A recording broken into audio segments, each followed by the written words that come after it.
Yo, what's up guys? What's up riders? So, welcome back dito. Andito tayo ulit sa Sierra Montipin dito sa may Alfonso, Cavite. So, birthday ng pamangkin ko ngayon and today is Christmas Day.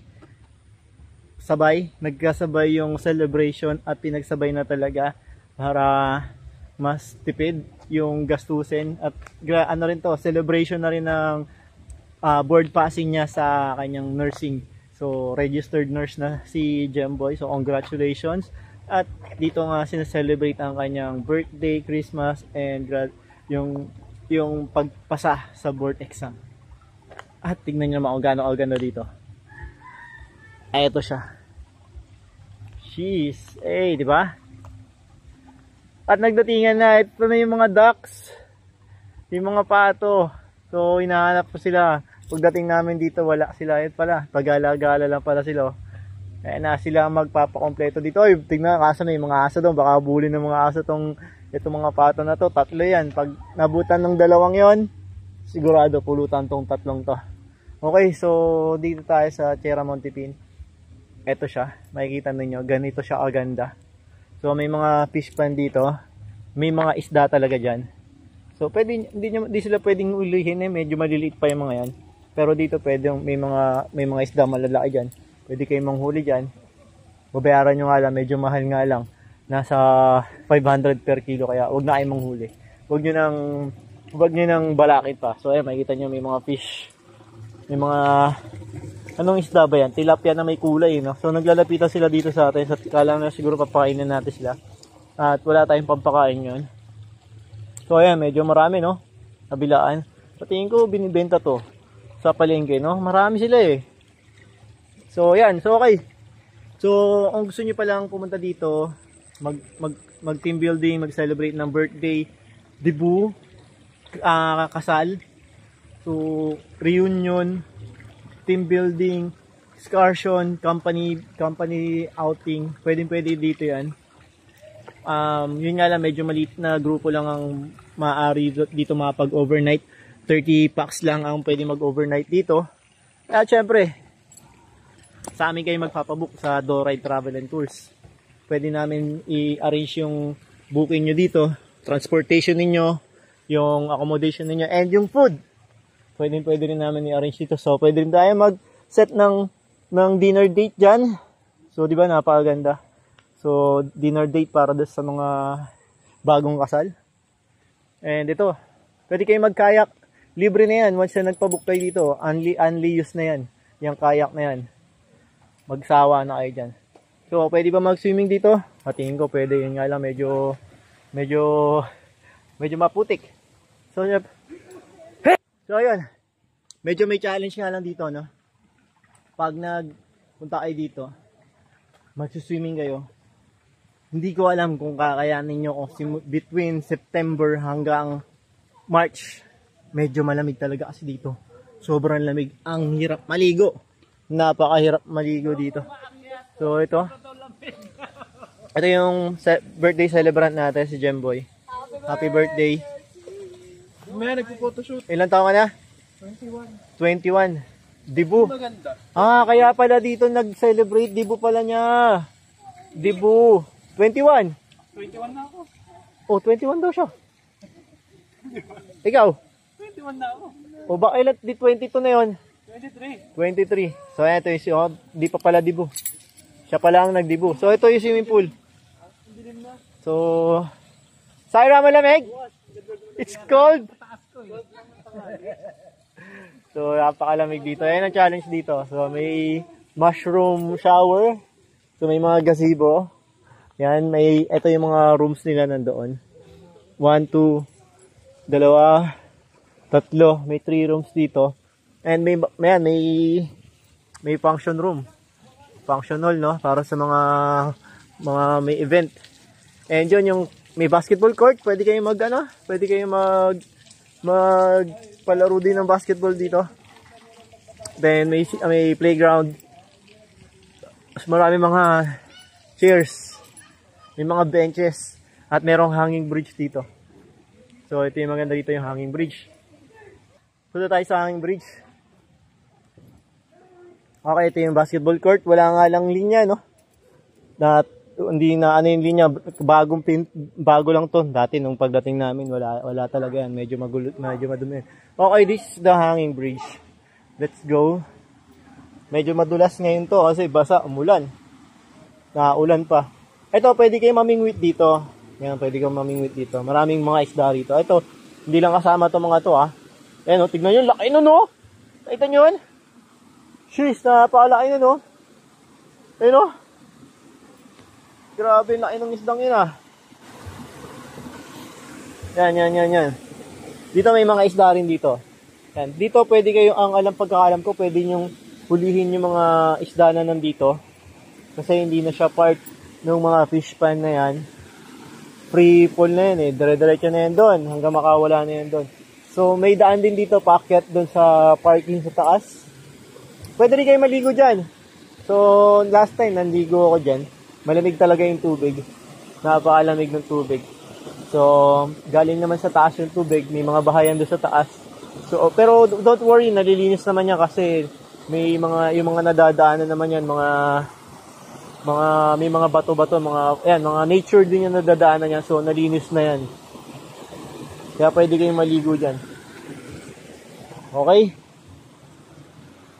And meron din pala dito sa Sierra Montipin, meron din pala dito, firing range. So pwede nyo i-arrange natin yung halimbawa, buong group kayo, i-arrange natin na merong instructor, si Pistol Basic Shooting Drills, siya yung magiging instructor ninyo for shooting. Pwede natin isama sa package yan.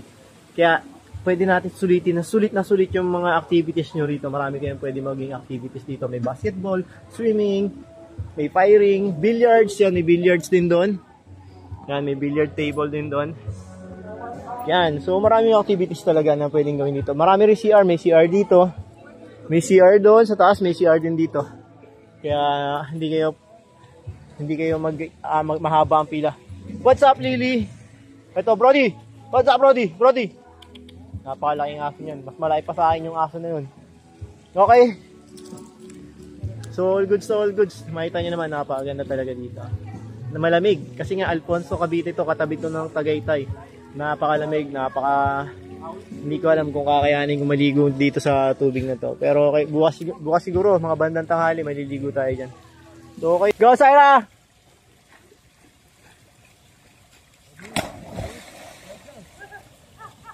Boom! Bilis! That's so bilis, ah! Bilis! One more? More! One more! More! Enjoying nga eh! It's enjoying nga eh! I told you to hold your breath. Second. 5 seconds. Ay, mayroon din pala doon sa taas. Yan. Okay, again. Let's do it again. You want?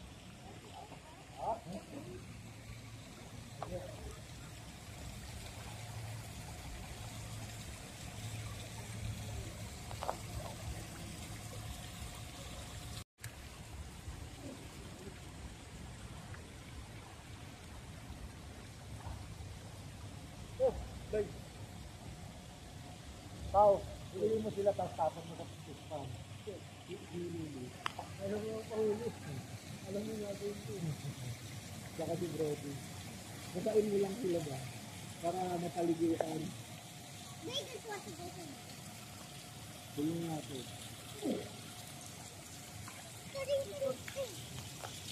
Ay, Di mo sinama girlfriend mo, Pao? ha? Di mo sinama girlfriend mo? Bawal overnight eh. Ha? Bawal overnight. We're gonna sisip the penny, ha? You hold your breath, 5 seconds, okay? Are you ready?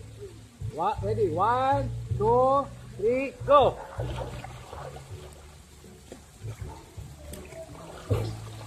Yay! The penny. Galing, Syra! Oh, You get the penny? the penny, oh. Oh, there's the penny. Yay! Yeah.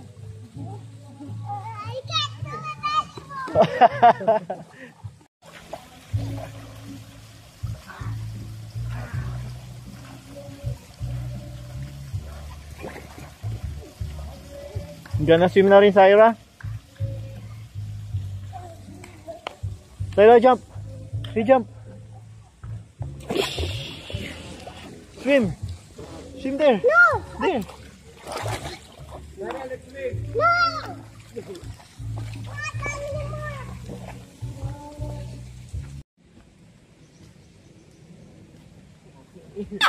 Ayoko! Dali na. Dahil madumi niya pag tumuwad ka. Tayo. Hindi na? Oo. Hindi, Tatayo ka, tayo ka, tayo. Wag tumayo, boss. Go. Wait lang. Paano ba? Hindi baliktad. Ganyan na. Pag ano, yeah, very good. My feet. Wala. Like, kunin mo yung isa.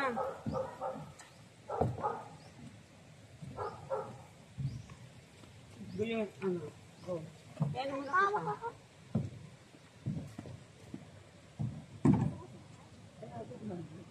Sumutin yung dalawa.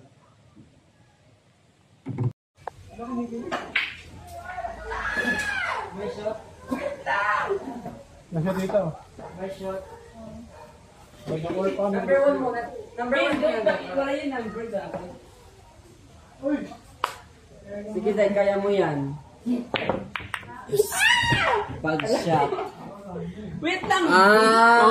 Yo, what's up, riders? So, alam nyo ba, itong dalawang bola na to, ayan, itong Doride bola ng Pinoy Microfiber at itong Doride bola ng Pinoy, dati ang pangalan nito na Black and Gold, ay last 2 years ago, dito rin sila. Dito ko sila pinicturean at itong dalawang bola na to ay ginawang salbabida dyan sa swimming pool na yan. So, mapapanood nyo yung mga video na yon.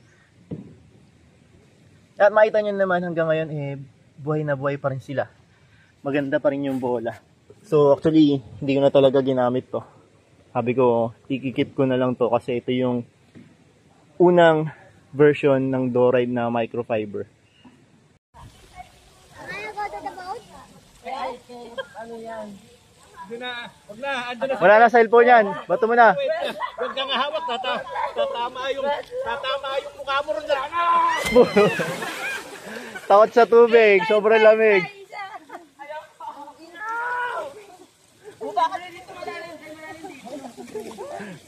Kagabi dapat mas malamig kagabi.